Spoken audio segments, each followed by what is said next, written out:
So this past weekend, I attended the wonderful AnthroCon 2017. I was there for the whole weekend, rooming with some friends. It was pretty dope. See, last year I went just for the Saturday, mainly just to view the parade, which was fun, yeah, but it limits what you can really do. Given that the convention goers really dominate one whole section of downtown Pittsburgh, arranging to hang with friends and meet people and still find time to attend panels and events in the con center can be kind of tiring and a bit stressful to jam into one day.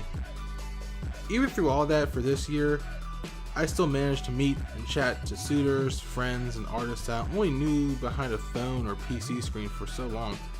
I was able to actually meet artists that drew my persona and personally thank them. That felt pretty good. Definitely a highlight of my con. Now, of all the panels and cool events that were held at AnthroCon, let's think for a second, right? Excluding all of those, what's the one thing people love to experience over the weekend? No, not competitive fidget spinning. The damn fursuiters, man. You know, the giant animal things walking around town. I gotta say, being born and raised here and seeing suitors around for the past, a decade or so, it's still kind of jarring. And that comes from someone that's been to quite a few anime cons as well. Cosplayers can be visually stunning for sure, but I don't know. For me personally, a well done, vibrant fursuit is just more. And with all the new design features and tech coming out, like, you know, the adjustable eyelids, the moving jaws, see the LEDs, and even like those super hyper realistic suits like Clockwork and stuff. I mean, damn. Even non-furries have to give some credit and should be able to appreciate the craftsmanship and engineering it takes to make these suits an artistic and functional expression of the wearer. With all that said though, there is a small problem, and I'm starting to see it pop up more and more.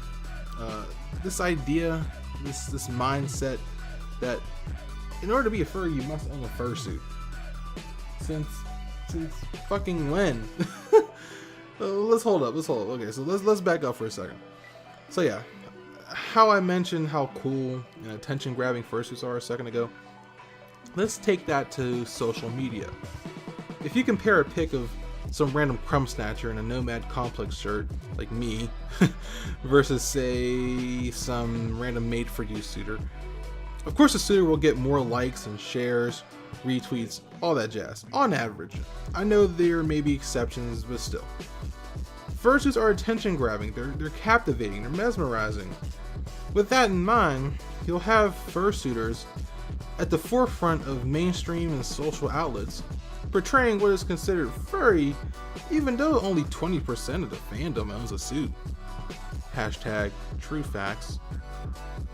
So now, with the fandom slowly being more accepted in the mainstream media, and the ages of people getting introduced to it gradually getting lower, you got some impressionable younger kids getting hit with this idea that you're not a real furry unless you have a fursuit. Like, no, that's not a thing at all. I mean, shit, look at me, I'm just a dude. Yeah, I mean, without wanting a suit, sure. The only problem is that I kind of don't like people. We're not even going to get into the financial aspects of it. I appreciate the aesthetic and all, but I also don't like being the center of attention, so yeah, you know, putting on theatrics and being cute or wagging my tail or something, it's not my thing. So let's make this simple. Do you think anthropomorphic characters and themes are pretty cool? Well, there you go, you're probably a furry. Having a fursuit doesn't make you any more or less furry than the next person. It's not a competition. And don't get me wrong, I'm not saying no one ever should own a suit. I mean, hell no.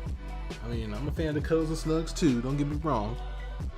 What I'm trying to say is that if you do have the funds and the ability to get one, it should be more about expression, having fun, escapism, coming out of your shell.